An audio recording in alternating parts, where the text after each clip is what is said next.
Assalamualaikum warahmatullahi wabarakatuh. Perkenalkan, nama saya Bagus Marsandi. Saya dari instansi Badan Nasional Pencarian dan Pertolongan. Saya unit kerja di Kantor Pencarian dan Pertolongan kelas A Balikpapan. Saya peserta Latsar Angkatan 19 kelompok 1. Jadi kali ini saya akan menjelaskan tentang apa yang saya dapat belajar di agenda 3 pada hari ini. Yang pertama yaitu kedudukan dan peran PNS untuk mendukung terwujudnya smart governance. Apa itu smart governance? Yaitu adalah konsep tata kelola pemerintahan yang cerdas dan modern.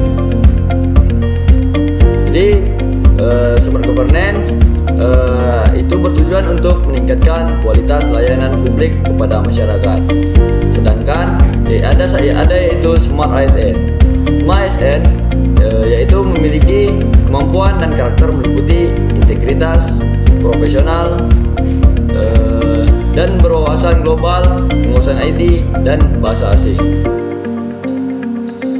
Di dalam agenda 3, yaitu yang pertama ada manajemen ASN. Aparatur sipil negara atau yang biasa disebut ASN adalah profesi bagi pegawai negeri sipil dan pegawai pemerintah dengan perjanjian kerja yang bekerja pada instansi pemerintah yang diangkat oleh pejabat pembina kepegawaian dan diserahi tugas tertentu dalam suatu jabatan pemerintah atau diserahi tugas negara lainnya dan digaji berdasarkan peraturan perundang-undang.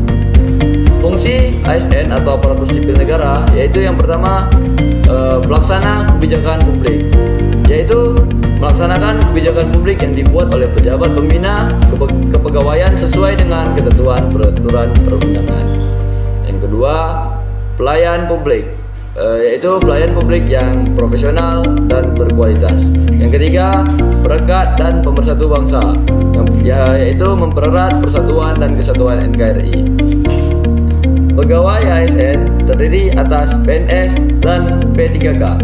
Pegawai negeri sipil atau PNS adalah WNI yang memenuhi syarat tertentu diangkat sebagai pegawai ASN secara tetap oleh pejabat pembina kepegawaian untuk menduduki jabatan pemerintahan. Sedangkan P3K yang biasa disebut pegawai pemerintah dengan perjanjian kerja adalah WNI yang memenuhi syarat tertentu yang diangkat berdasarkan perjanjian kerja untuk jangka waktu tertentu dalam rangka melaksanakan tugas pemerintahan atau menduduki jabatan pemerintah.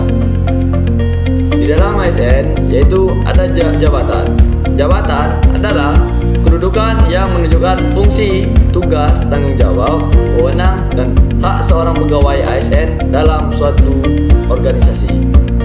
Di dalam jabatan ada jabatan manajerial dan jabatan non-manajerial.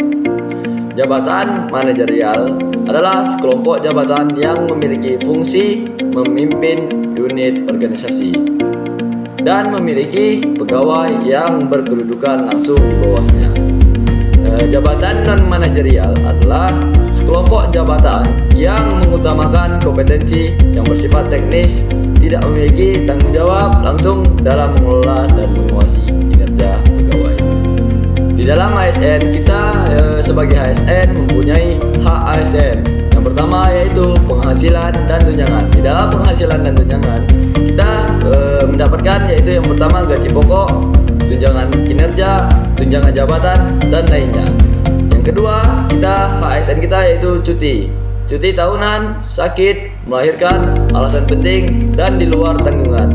Yang ketiga, jaminan sosial, yaitu kesehatan, kecelakaan kerja, kematian, hari tua, atau pensiun. Yang keempat, pengembangan diri, yaitu diklat, pengembangan kompetensi, promosi. Yang kelima, perlindungan hukum dan profesi, yaitu perlindungan saat menjalankan tugas dan bantuan hukum. Yang keenam, fasilitas kerja, yaitu sarana dan prasarana kerja. Manajemen ASN adalah serangkaian proses pengelolaan ASN untuk mewujudkan ASN yang profesional, hasil kerja tinggi, dan perilaku nilai dasar ASN. Manajemen ASN terdiri yaitu yang pertama perencanaan kebutuhan, yang kedua, pengadaan. Yang ketiga, penguatan budaya kerja dan citra institusi. Yang keempat, pengelolaan kinerja. Yang kelima, pengembangan talenta dan karir. Yang keenam, pengembangan kompetensi. Yang ketujuh, pemberian penghargaan dan pengakuan. Dan yang ke-8, pemberhentian. Smart ASN menjadi dasar dari smart governance, literasi digital dan masyarakat digital.